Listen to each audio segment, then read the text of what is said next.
everyone, this is Ian with Sanctum of the Craft, along with Nim. There has been interest in a quick Infosec video of recommendations and best practices. Before we get into that, I just want to note that this is by design, not in-depth, and you need to tailor your digital privacy and safety to your specific needs.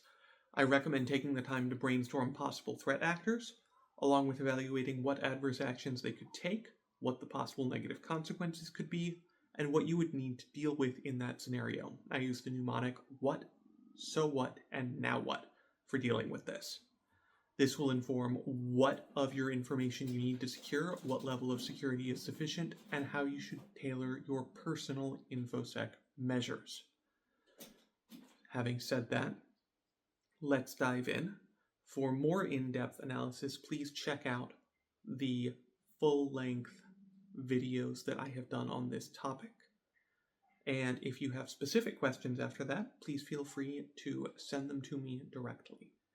You can reach us at staff@sanctumofthecraft.org, or you can join our Discord or enroll in our courses. Now, let's start with something really obvious. Analog storage and in-person conversations are easier to secure. Someone needs physical access to your notebook. They need to be listening to your conversation, whereas your digital devices and stuff that is communicated through the internet is easier to intercept. However, you can make it a little bit harder to get into your digital information by encrypting the hard drives of all of your devices, password protecting them, don't use biometrics, use a password manager for online services, and avoid password reuse. Ideally, you want to enable multi-factor authentication everywhere you can. Note that the best InfoSec in the world can't protect you from social engineering, and you need to be wary of phishing attacks in general. Also note that anything that is stored in the cloud is stored on a device that you do not have control over, and you should assume that anything there is public knowledge. I am teaching this from notes in a Google Doc. I just assume that anyone who wants to can see it. It's safer that way. Second, remember those in-person conversations being easier to secure. You should assume that anything with a microphone is recording and transmitting. This has already been admitted to in court multiple times. Have any conversations you need to keep private in rooms without microphones, ideally without exterior windows. Anything that is connected to a network is leaking data, even if it's only that device connected to the network in that place at that time.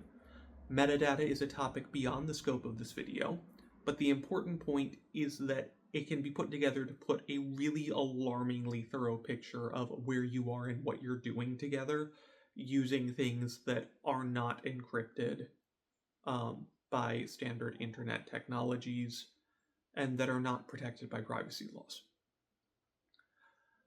Before you buy a smart anything, make sure that you actually need it and know how to change the default credentials on it. You do not want your smart fridge to be spying on you or to be used in illegal activities, for example, as part of someone's botnet. If it is not possible to change the default credentials, or if you just aren't gonna do so, then don't buy it. You probably don't need it. You should assume that all of your online activity, all of your phone calls, and all of your text messages are both accessible and saved somewhere unless you take steps to prevent it. Email is not secure. It is not really securable. The default industry standard is called pretty good protection for a reason. For internet access, you should use a VPN for privacy, ideally with a privacy-focused browser such as Mullvad or Zen. I no longer consider Firefox to be a privacy-focused browser. You should use Tor for browsing the internet anonymously. It's pretty much the best in class for a reason. The only free VPN I recommend is Proton VPN. For any of the paid options, make sure you track the ownership of the company thoroughly. There is an Israeli company that used to basically sell malware that has been buying up a lot of VPN companies. I'm not saying that they're doing things you wouldn't like with the data that goes through the VPN provider. I don't have that information. I just personally wouldn't assume so. I would not assume good faith in that case. So, Signal is absolutely the gold standard for text messaging. It is fully end-to-end encrypted. You can set it up to self-destruct. When it self-destructs, it erases it from all devices in the conversation. And the company, on the very few occasions that they have been subpoenaed to provide information in court, have provided the only information they have, which is that a device logged into the network last at such and such time. That's it. That's all they have. They're also threatening to leave the country that they're currently located in rather than put in any kind of compromise on their privacy first stance. They're great. There is a small leaking of location-based metadata under the wrong circumstances, and you need to be careful when you enable adding multiple devices to the same account.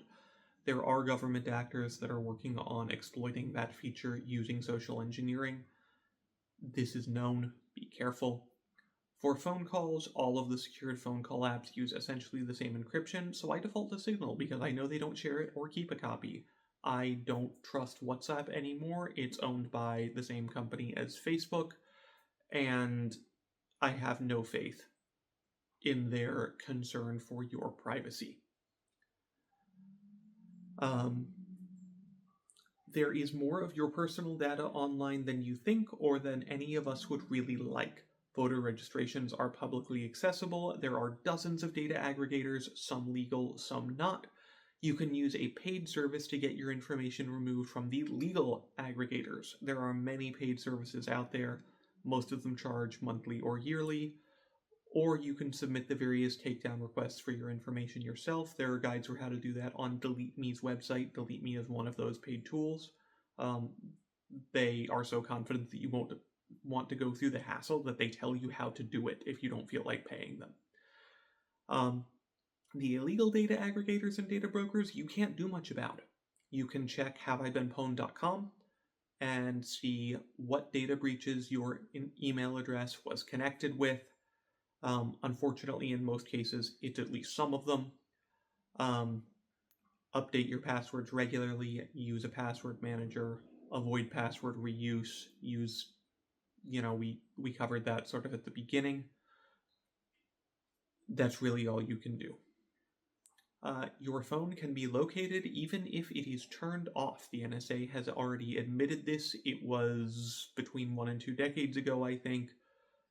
If you're really worried about being located, you can't have your phone on you at all unless it's in a Faraday cage bag.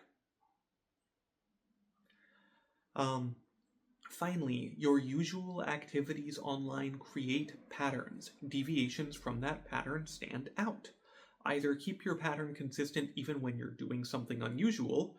For example, have a friend at your house watching Netflix at the same time you normally would be while you're at a protest instead. Leave your phone with your friend.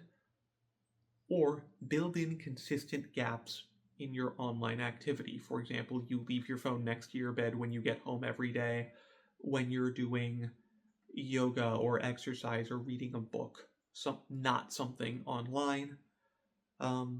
Or leave all of your devices at home when you go for a hike every weekend. Build in a recurring gap that way. That way, if there's something that you want to be doing that you don't think should be recorded in that fashion or you would not like to have known about, it doesn't look like a deviation from the pattern. It just drops into an existing gap. That is the quick rundown, quick recommendations, and quick best practices. I am aware that everything is scary right now. Please stay safe. Please ask me any specific questions that you have. And please look out for each other. That's all for now. Bye, everyone.